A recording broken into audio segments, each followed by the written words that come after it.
Okay, when we talk about retirement, there's one decision that can change your financial future more than almost anything else, and that's when you decide to claim Social Security. Seriously, this isn't just about a monthly check, it's a strategic move that could add tens or even hundreds of thousands of dollars to your retirement savings. So, in this explainer, we're going to break down the 10 essential rules you absolutely need to know to make the smartest choice possible. And listen, the stakes could not be higher. This is no exaggeration. As you can see right here, the difference between a good decision and a not so good one can mean a comfortable retirement versus one that's full of financial stress. We are talking about a potential swing of $100,000 or more over your lifetime. Getting this right is one of the biggest financial levers you have control over.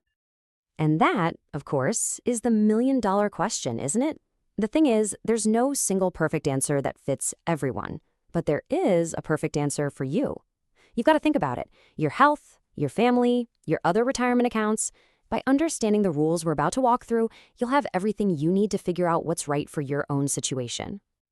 Let's start with the absolute fundamentals. I want you to think of your Social Security decision like a journey with three major forks in the road between the ages of 62 and 70.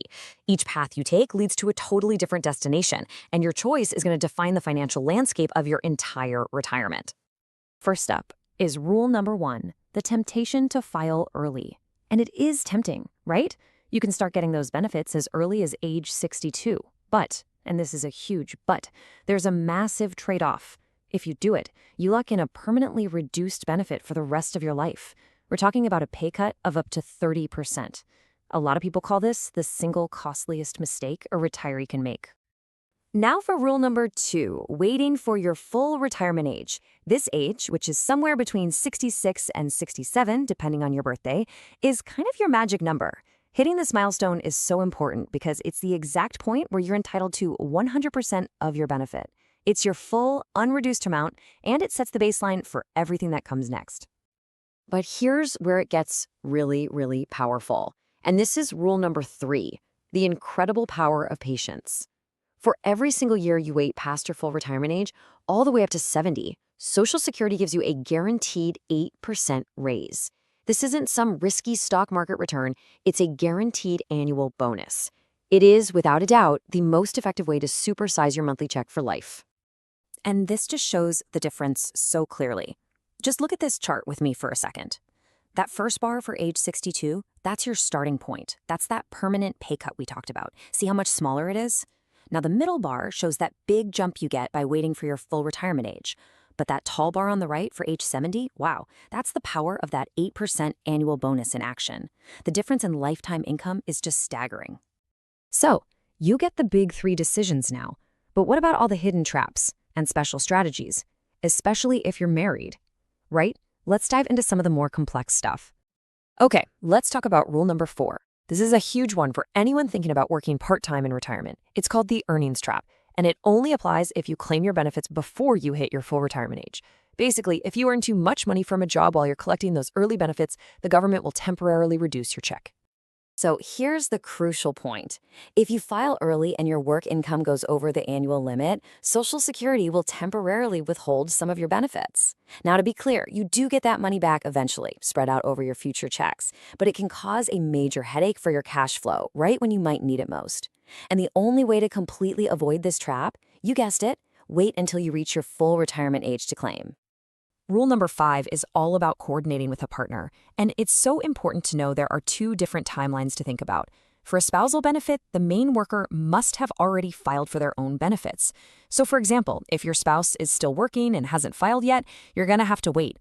But for survivor benefits, the rules are way more flexible. They might allow a widow or widower to claim that survivor benefit early while letting their own larger retirement benefit continue to grow all the way until age 70. It's a key difference.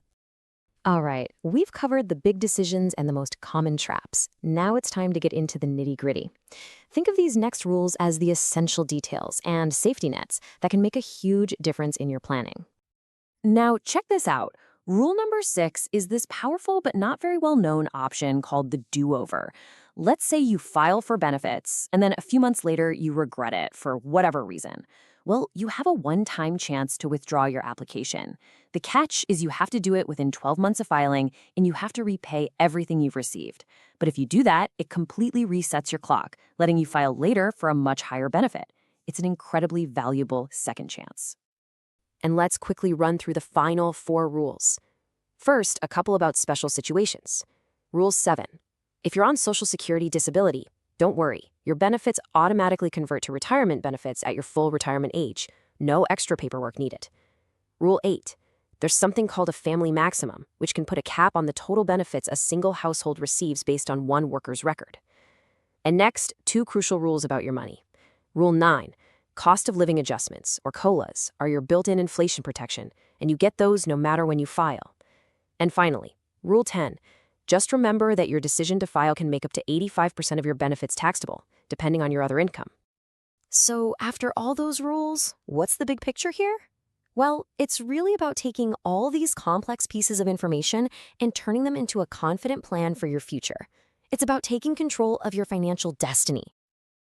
Understanding these rules isn't just some boring academic exercise.